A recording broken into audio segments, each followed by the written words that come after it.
नमस्कार, आप देख रहे हैं राष्ट्रीय प्रस्तावना न्यूज और मैं हूं आपके साथ ज्योतिका।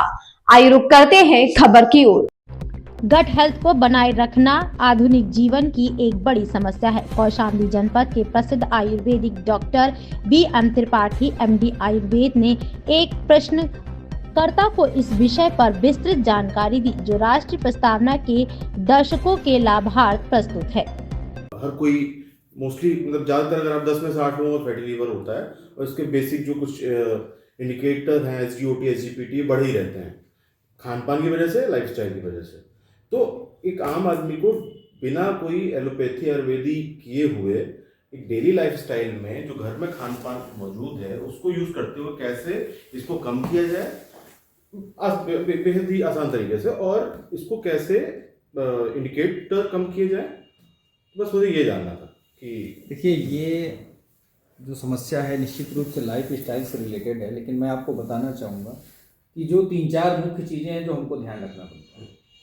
जैसे लीवर में फैटी लीवर होने का जो सबसे बड़ा कारण है वो ये है कि अगर हम फैटी चीज़ों का इंटेक ज़्यादा करते हैं और उसके बाद उस कैलोरी को बर्न नहीं करते और ठंडा पानी पी लेते हैं, उससे लीवर जो मेटाबॉलिज्म का मेन आर्गन है वो डिस्टर्ब होता है।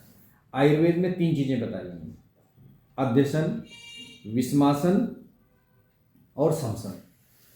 तो आज की लाइफ स्टाइल में क्या है कि जब पहले खाया हुआ जो आहार है नहीं पचा हुआ है और हमने फिर से कुछ खा लिया, जैसे मान लीजिए आपने घर से नाश्ता कर लिया, आप ऑफिस पहुँचे, वहाँ 4 लोग आपसे मिलने आए और वहाँ पर फिर से आपने कुछ खा लिया। आपका लंच का टाइम आया, फिर आप बिना ये देखे कि आपने जो पहले भोजन किया है वो डाइजेस्ट हुआ कि नहीं, तो इसको कहते हैं अध्यसन। भुक्तस्य उपरि भुक्तम, पहले खाया हुआ आहार नहीं पचा है और हमने फिर से आहार कर लिया।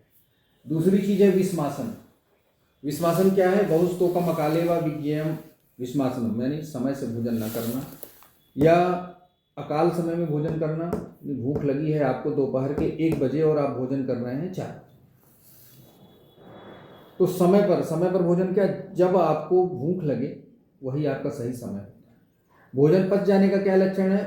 उद्गार शुद्धि, पेट में हल्कापन, शरीर में हल्कापन, तो ये समझ जाइए कि आपका भोजन डाइजेस्ट हो गया। दूसरी चीज़ क्या है कि समसन, एक तीसरी बात रह गई। जब पथ्य और अपथ्य एक साथ मिला के खाते हैं, आज की जो हमारी लाइफ स्टाइल है उसमें जो हमारी डाइट है, जिसे आयुर्वेद जितने भी फ्रूट शेक हैं सबको आयुर्वेद में विरुद्ध आहार में रखा गया है।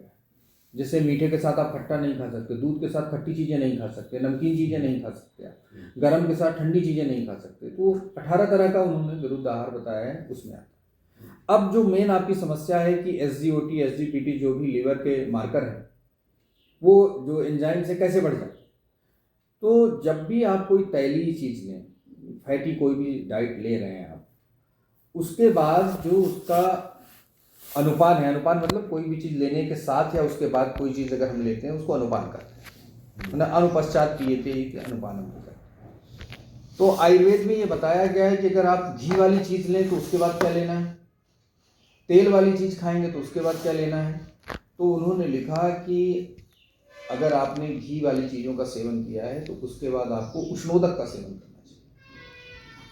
अगर मैं यहाँ बैठे सभी लोगों से पूछूं कि ऐसा कभी हुआ कि आपने पूरी पराठा खाया हो और उसके बाद आपने ठंडा पानी पिया था या मंगा के गुनगुना या गर्म पानी पिया था, तो सबका जवाब यही होगा कि नहीं, हमने गुनगुना पानी नहीं पिया था। आप अगर फैट को पानी में डाल के देखिए तो वो एकदम से अलग से जम जाता है। तो सेम वही चीज़ आपके GIT में भी होता है, जो गैस्ट्रोइंटेस्टाइनल आपका ट्रैक्ट है उसमें भी होता है। तो एक चीज़ तो ये है कि जब भी तैलीय चीज़ें खाएं तो उसके बाद गर्म पानी ही पीना है, गुनगुना पानी ही पीना है। हमारी लाइफ स्टाइल में क्या है, शादी ब्याह में पार्टी में आदमी भोजन करता है एकदम गर्म, एकदम तैलीय, और पानी उतना ही चिल्ड पीता है। तो जब पानी एकदम से ठंडा आप पीते हैं तो वहाँ जठराग्नि के साथ आप दुर्व्यवहार कर रहे होते हैं। मानव शरीर में आयुर्वेद के अनुसार 13 अग्नियाँ होती हैं। एक मुख्य है जठराग्नि, 5 पंचभूतों की भूताग्नियाँ होती हैं और 7 धात्वाग्नियाँ होती हैं। तो जो मेटाबॉलिज्म का स्तर है सेलुलर लेवल पर, वहाँ पर धात्वाग्नि का काम, और जो लीवर है ना वो भूताग्नि और धात्वाग्नि का स्थान होता है।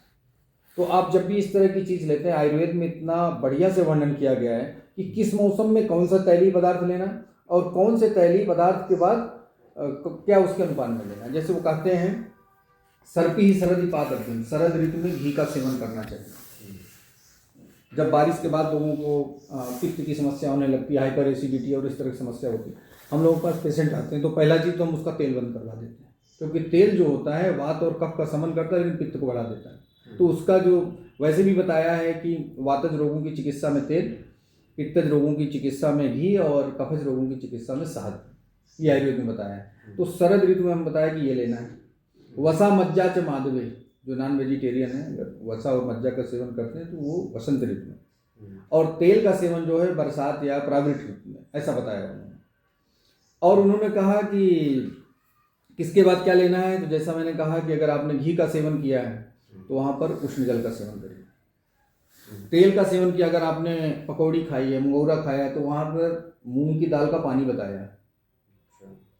और अगर कुछ न मिले, वसा और मज्जा के बाद उन्होंने मंड बताया, माठ, और कुछ न मिले तो सर्वेश उष्णम अथाम्बुआ की गुनगुना पानी आपको पीना है। तो पहली चीज़ तो ये ध्यान रखें कि ऑयली चीज़ें अगर ले रहे हैं तो उसके बाद गुनगुना पानी, नहीं मिलता है तो छाछ ले सकते हैं, बटर मिल्क भी आपके पास एक बेहतर ऑप्शन है। किसी के मन में ये प्रश्न होगा कि इतने गर्मी के मौसम में भी क्या लें, ये मौसम गर्म है, भोजन ऑयली है, स्पाइसी है, तो वहाँ पर आप तक्र ले सकते हैं, मतलब मट्ठा ले सकते हैं। तो एक तो ये ध्यान है। दूसरा, जो लीवर के फंक्शन डिस्टर्ब होते हैं वो नींद पूरी ना होने से होते हैं। ये एक बहुत बड़ी चीज़ है। अगर निद्रा आपकी पूरी, आयुर्वेद में लिखा है कि प्रॉपर नींद होने से धातु साम्य होता है। धातु साम्य मतलब जो भी आपके बायोकेमिकल पैरामीटर्स हैं वो सभी बैलेंस में आते हैं। तो ये भी देखना है कि अगर लेट नाइट कोई जाग रहा है, लेट नाइट भोजन कर रहा है, नींद कंटिन्यूअसली पूरी नहीं हो रही, तो लीवर फंक्शन डिस्टर्ब हो जाएगा, 100% हो जाएगा। लीवर और पैंक्रियाज दोनों के फंक्शन डिस्टर्ब हो जाएंगे, क्योंकि जब हम सोते हैं उसी समय बॉडी का टीयर मेंटेन होता है, जो भी कुछ भी है, तो इसलिए शरीर को आराम भी चाहिए यहाँ पर। क्योंकि नींद के बारे में देखिए, आहार निद्रा दो चीज़ें बहुत इंपॉर्टेंट हैं। नींद के बारे में ये कहा कि निद्रायत्तम सुखम दुखम पुष्टिकार से बलाबलम वृष्ता क्लीप्तम ज्ञानम अज्ञानम जीवितम, ये बताया गया वहाँ। तो नींद बहुत ज़रूरी है। तो ऐसा जिनको भी प्रॉब्लम है तो पहले तो क्या है, डाइट जो है वो मात्रा में करें, जितनी आपको भूख है या तो उतना या उससे कम करने का प्रयास करें। एक चीज़ तो ये ध्यान रखें। दूसरी चीज़ ये है कि जब समय हो उचित समय पर भोजन करें। ऐसा नहीं कि आप काम में बिजी हैं तो 1 बजे आपको भूख लगी है तो उस समय आप चाय पी लेंगे, समोसा खा लेंगे और आप फिर 4 बजे भोजन इसलिए करेंगे कि टिफिन में रखा है इसलिए करना है। ऐसा नहीं करना है। जब जिसका उचित समय हो उसी समय करना है ना। तो ये आपको ध्यान रखना है। और तीसरा, हर चीज़ का अनुपान, कि अगर आपने ऑयली चीज़ ली है तो वहाँ पर आपको गर्म पानी लेना चाहिए। इस खबर में बस इतना ही। बने रहिए राष्ट्रीय प्रस्तावना न्यूज के साथ।